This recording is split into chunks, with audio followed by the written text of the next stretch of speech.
नमस्कार दोस्तों, स्वागत है आपका आज के मुख्य समाचारों की वीडियो में। जी हां दोस्तों, यहां पर आपको देखने को मिलेगी सुबह से लेकर शाम तक की सारी के सारी बड़ी खबरें, मुख्य समाचार, ब्रेकिंग न्यूज़ अपडेट के रूप में। तो दोस्तों आपसे रिक्वेस्ट है इस वीडियो को ज़्यादा से ज़्यादा लाइक और शेयर करें। तो दोस्तों जानते हैं आज की पहली बड़ी खबर। प्रधानमंत्री नरेंद्र मोदी ने बचत और चीजों की नीलामी से मिले 103 करोड़ रुपए किए दान। जी हां दोस्तों, इस महामारी से लड़ाई के लिए बने पीएम केयर्स फंड के लिए सबसे पहला दान पीएम नरेंद्र मोदी ने किया था। इस फंड के ऑडिटेड अकाउंट में पहला दान 2.25 लाख रुपए का दिखाया गया है। इसमें दान देने वाले का नाम नहीं है। सूत्रों ने बताया है कि जब पीएम केयर्स फंड बनाया गया तब पीएम नरेंद्र मोदी ने 2.25 लाख रुपए का दान देकर इसकी शुरुआत की थी। ये पीएम मोदी की अपील का ही असर था कि पीएम केयर्स फंड में ठीक ठाक दान आया है और इससे देश भर में वेंटिलेटर से लेकर इस महामारी के अस्पतालों के निर्माण में पैसे देने का सिलसिला भी शुरू हो गया था। उन्होंने ऐसी परंपरा शुरू की जिसके तहत वो जनहित के लिए अपने ही पैसों को दान करते रहे।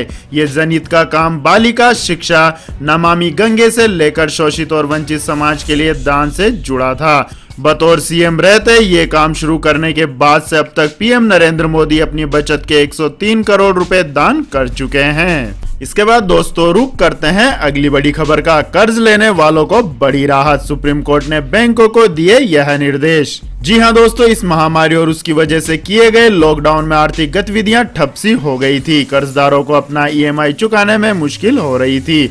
इस समस्या को ध्यान में रखते हुए आरबीआई ने लोन मोरेटोरियम मामले पर सुनवाई के दौरान सुप्रीम कोर्ट ने कहा है कि अगले 2 महीनों तक बैंक खातों को नॉन परफॉर्मिंग असेट घोषित नहीं किया जा सकता। 3 न्यायाधीशों की बेंच ने मामले पर सुनवाई के बाद कहा है कि जिन ग्राहकों के बैंक खाते 31 अगस्त तक एनपीए नहीं हुए हैं उन्हें मामले का निपटारा होने तक सुरक्षा दी जाए। न्यायाधीश अशोक भूषण, आर सुभाष रेड्डी और एम आर शाह वाली 3 सदस्यीय बेंच ने कहा है कि मामले की अगली सुनवाई 10 सितंबर को होगी।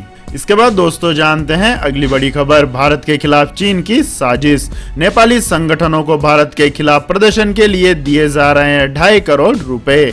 जी हां दोस्तों, चीन नेपाल के संगठनों को भारत विरोधी प्रदर्शन करने के लिए खरीद रहा है। खुफिया एजेंसियों के मुताबिक चीन ने भारत से सटे इलाकों में काम करने वाले कई नेपाली संगठनों को इसके लिए तैयार किया है।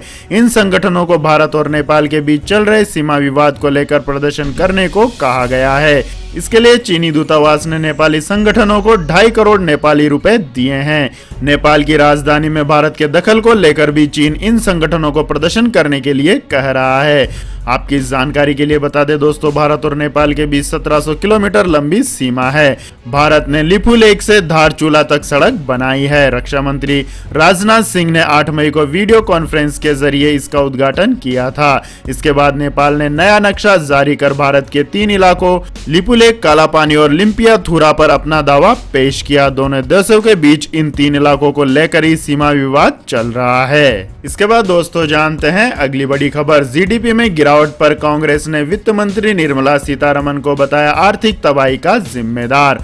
जी हां दोस्तों, कांग्रेस पार्टी ने जीडीपी विकास दर में भारी गिरावट और बेरोजगारी को लेकर गुरुवार को सरकार पर देश को आर्थिक आपातकाल की तरफ धकेलने का आरोप लगाया है और कहा है कि इस आर्थिक तबाही के लिए वित्त मंत्री निर्मला सीतारमण को खुद इस्तीफा दे देना चाहिए या फिर प्रधानमंत्री नरेंद्र मोदी को उन्हें बर्खास्त कर देना चाहिए। पार्टी के मुख्य प्रवक्ता रणदीप सुरजेवाला ने यह भी कहा है कि मौजूदा हालात में सरकार के भीतर बड़ी राजनीतिक और वित्तीय सर्जरी की जरूरत है। सुरजेवाला ने जीडीपी में गिरावट, बेरोजगारी और राज्यों को जीएसटी के बकाये से जुड़े आंकड़ों का हवाला देते हुए कहा है कि आज देश में चारों ओर आर्थिक तबाही का घनघोर अंधेरा है। रोजी रोटी, रोजगार खत्म हो गए हैं और धंधे, व्यवसाय व उद्योग ठप पड़े हैं। अर्थव्यवस्था बर्बाद हो गई और जीडीपी पाताल में है। देश को आर्थिक आपातकाल की ओर धकेला जा रहा है। इसके बाद दोस्तों जानते हैं अगली बड़ी खबर। हटाई जाएगी रेलवे लाइन के पास की झुग्गियां, सुप्रीम कोर्ट ने कहा राजनीतिक दखल अंदाजी बर्दाश्त नहीं होगी। जी हां दोस्तों, सुप्रीम कोर्ट ने गुरुवार को 3 महीने के भीतर दिल्ली एनसीआर में 140 किलोमीटर लंबी रेल पटरियों के आसपास की लगभग 48,000 झुग्गी झोपड़ियों को हटाने का आदेश दिया है। इस आदेश में यह भी निर्देश दिया गया है कि कोई भी अदालत झुग्गी झोपड़ियों को हटाने पर स्टे नहीं दे। सुप्रीम कोर्ट ने साथ ही जोर देकर यह ये भी कहा है कि रेलवे लाइन के आसपास अतिक्रमण हटाने के काम में किसी भी तरह के राजनीतिक दबाव और दखलंदाजी को बर्दाश्त नहीं किया जाएगा। इसके अलावा सुप्रीम कोर्ट ने आदेश में कहा है कि रेलवे लाइन के आसपास अतिक्रमण के संबंध में अगर कोई अदालत अंतरिम आदेश जारी करती है तो वो प्रभावी नहीं होगा। इसके बाद दोस्तों जानते हैं अगली बड़ी खबर। लेकिन दोस्तों अगली खबर जानने से पहले आप लोगों से गुजारिश है कि इस वीडियो में दिखाई गई खबरें अगर आपको पसंद आई हो तो इस वीडियो को लाइक करें, कमेंट करें और हमारे चैनल को सब्सक्राइब करें। तो दोस्तों जानते हैं अगली बड़ी खबर। सबसे ज्यादा इस महामारी के टेस्ट करवाने वाला दूसरा देश बना भारत। जी हां दोस्तों, केंद्रीय स्वास्थ्य मंत्रालय ने कहा है कि देश में इस महामारी के मामलों का पता लगाने के लिए बुधवार को रिकॉर्ड संख्या में 11,72,179 नमूनों की जांच की गई और अब तक कुल 4,55,09,380 जांच की जा चुकी है। साथ ही विश्व में प्रतिदिन सर्वाधिक जांच करने वाले देशों में भारत भी शामिल है। स्वास्थ्य सचिव राजेश भूषण ने कहा है कि इस सप्ताह तक हमने 4.5 करोड़ से ज्यादा टेस्ट कर लिए हैं। दुनिया में एक ही देश है जिसने हमसे ज्यादा टेस्ट किए हैं। मंत्रालय ने कहा है कि अधिक संख्या में जांच किए जाने के परिणाम स्वरूप संक्रमण की पुष्टि होने की दर कम हुई है। इसके बाद दोस्तों जानते हैं अगली बड़ी खबर। कंगना रनौत ने संजय राउत पर लगाया धमकी देने का आरोप। मुंबई की पीओके से की तुलना। जी हां दोस्तों, फिल्म अभिनेत्री कंगना रनौत ने शिवसेना सांसद संजय राउत पर धमकी देने का आरोप लगाया है। कंगना ने ट्वीट कर लिखा है कि मुंबई पीओके जैसी क्यों लग रही है। राउत ने कहा था कि मुंबई पुलिस पर भरोसा नहीं तो आने से पहले करें परहेज। इसी मामले पर अब कंगना रनौत ने पलटवार किया है। रनौत ने अपने ट्वीट में लिखा है कि शिवसेना नेता संजय राउत ने मुझे खुली धमकी दी है और कहा है कि मैं मुंबई वापस ना आऊं। पहले मुंबई की सड़कों में आजादी के नारे लगे और अब खुली धमकी मिल रही है। ये मुंबई पाकिस्तान अधिकृत कश्मीर की तरह क्यों लग रही है। इसके बाद दोस्तों जानते हैं अगली बड़ी खबर। वित्त मंत्री निर्मला सीतारमन बोली, बैंक 15 सितंबर तक लागू करें लोन रिस्ट्रक्चरिंग स्कीम। जी हां दोस्तों, वित्त मंत्री निर्मला सीतारमन ने गुरुवार को सभी बैंकों को कहा है कि वो जल्द से जल्द रिजोल्यूशन प्लान लागू करें। प्रमुख बैंकों और गैर बैंकिंग संस्थानों से वीडियो कॉन्फ्रेंसिंग के जरिए वित्त मंत्री ने आज वन टाइम रिस्ट्रक्चरिंग को लागू करने के बारे में बातचीत की। आरबीआई ने पिछले महीने ही कॉर्पोरेट और रिटेल लोन को लेकर बैंकों को वन टाइम लोन रिस्ट्रक्चरिंग की अनुमति दे दी थी। इस महामारी के बीच बिजनेस को पुनर्जीवित करने के लिए इस स्कीम को लागू किया जा रहा है। निर्मला सीतारमन ने बैंकों को निर्देश दिए हैं कि वो रेजुलेशन प्लान को 15 सितंबर तक रोल आउट कर दें। वित्त मंत्री ने बैंकों को यह भी कहा है कि लोन प्रीपेमेंट पर मोरेटोरियम खत्म होने के बाद भी जरूरत पड़ने पर उधार लेने वालों को सपोर्ट करें। महामारी के बीच इससे बैंकों के क्रेडिट असेसमेंट पर कोई फर्क नहीं पड़ेगा। इसके बाद दोस्तों जानते हैं अगली बड़ी खबर। ट्रंप ने प्रदर्शन करने वाले शहरों की फंडिंग रोकने के मेमो पर किए हस्ताक्षर। मेयरों ने शुरू की आलोचना। जी हां दोस्तों, अमेरिका में नक्सल विरोधी प्रदर्शनों को अमेरिकी राष्ट्रपति डोनाल्ड ट्रंप ने काफी गंभीरता से लिया है।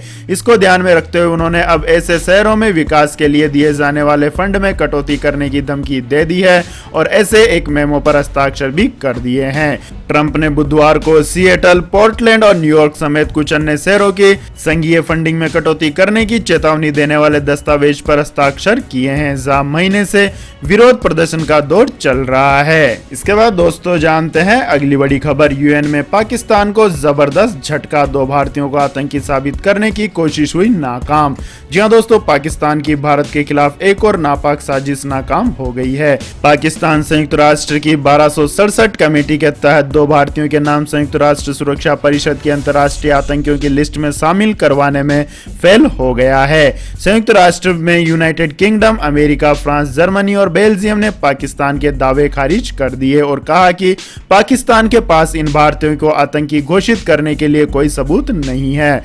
पाकिस्तान 2 भारतीय नागरिकों गोविंदा पटनायक और अंगारा अप्पाजी के नाम को संयुक्त राष्ट्र सुरक्षा परिषद की आतंकवादियों की लिस्ट में शामिल करवाना चाहता था। संयुक्त राष्ट्र के सदस्यों ने पाकिस्तान को इन दोनों भारतीयों के खिलाफ सबूत पेश करने का वक्त भी दिया था, लेकिन वो ऐसा करने में असफल रहा। पाकिस्तान द्वारा सबूत इकट्ठा करने तक इस मामले को होल्ड पर रखा गया था, लेकिन पाकिस्तान कोई सबूत पेश नहीं कर सका। इसके बाद दोस्तों जानते हैं आज के मौसम अपडेट्स। तो दोस्तों आने वाले 24 घंटों के दौरान हिमाचल प्रदेश, उत्तराखंड, पूर्वी राजस्थान, पश्चिमी मध्य प्रदेश, दक्षिणी कोंकण, गोवा, कर्नाटक, तमिलनाडु के कुछ भागों और केरल तथा लक्षद्वीप में मध्यम भारी मानसून वर्षा होने की संभावना है।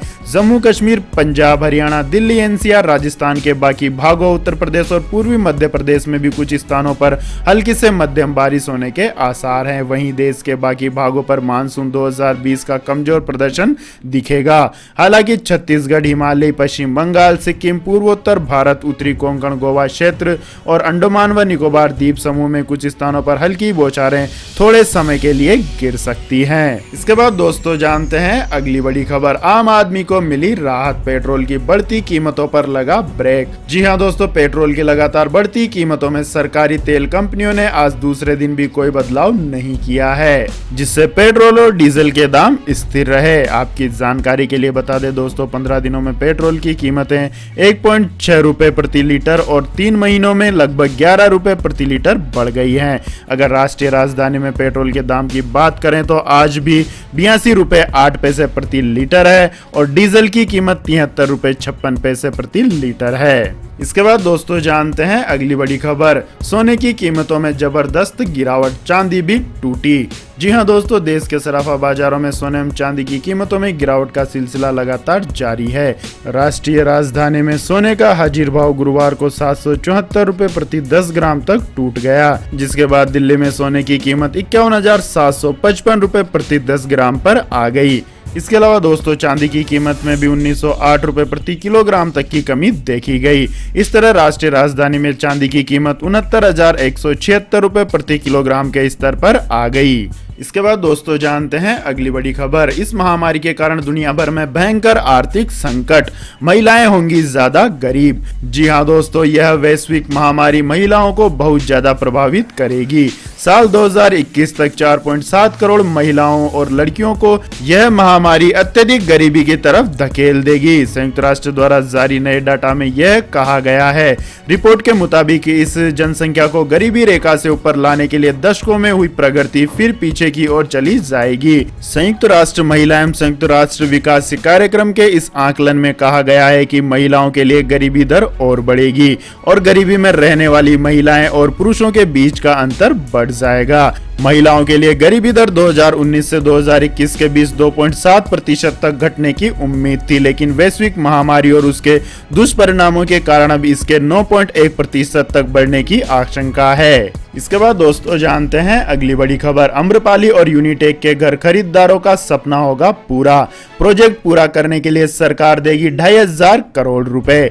जी हां दोस्तों, आम्रपाली ग्रुप और यूनिटेक के घर खरीदारों के लिए अच्छी खबर है। सूत्रों से मिली जानकारी के मुताबिक आम्रपाली और यूनिटेक के अटके हाउसिंग प्रोजेक्ट को सरकारी स्कीम से पूरा करने की तैयारी है। सरकारी स्कीम स्वामी से मिलेंगे करीब 2,500 करोड़ रुपए। इससे करीब 14,000 लोगों का अपने घर का सपना पूरा होगा। सूत्रों के मुताबिक आम्रपाली के 8 अटके हाउसिंग प्रोजेक्ट में 1,050 करोड़ रुपए लगाने का प्रस्ताव है। वहीं यूनिटेक के 13 अटके हाउसिंग प्रोजेक्ट को 1,500 करोड़ रुपए देने का प्रस्ताव है, जिससे करीब 5,000 घर खरीदारों को अपना घर मिल सकेगा। इसके बाद दोस्तों जानते हैं अगली बड़ी खबर। एप्पल ने बनाया रिकॉर्ड, दुनिया के 10 सबसे ज्यादा बिकने वाले फोन में 5 आईफोन शामिल। जी हां दोस्तों, इस साल अभी तक कई नए स्मार्टफोन लॉन्च हुए हैं। अभी टेक कंपनियों ने खास फीचर से लेस स्मार्टफोन उतारे थे। खास स्पेसिफिकेशन की वजह से ही लोगों ने इन डिवाइसेस को जमकर खरीदा था, लेकिन एप्पल लोगों की पहली पसंद के रूप में सामने आया है। एक एनालिटिक्स कंपनी ओमीडिया की एक रिपोर्ट के मुताबिक 2020 में 10 सबसे ज्यादा बिकने वाले स्मार्टफोन में 5 एप्पल के आईफोन शामिल हैं। इस वर्ष की पहली छमाही में ग्लोबल लेवल पर सबसे ज्यादा एप्पल, सैमसंग और शियोमी के मोबाइल बिके हैं। इसके अलावा दोस्तों 2019 का सबसे किफायती आईफोन दुनिया में सबसे ज्यादा बिकने वाला स्मार्टफोन है। मिली जानकारी के अनुसार एप्पल ने 2020 की पहली तिमाही में 37.7 मिलियन आईफोन बेचे हैं। आईफोन 11 की अभी कीमत 64,900 रुपए है। इसके बाद दोस्तों जानते हैं अगली बड़ी खबर। रेनॉल्ड्स की इन गाड़ियों पर मिल रहा है 70,000 रुपए का शानदार डिस्काउंट। जी हां दोस्तों, इस महामारी के चलते सबसे ज्यादा मार ऑटो इंडस्ट्री पर भी पड़ी है।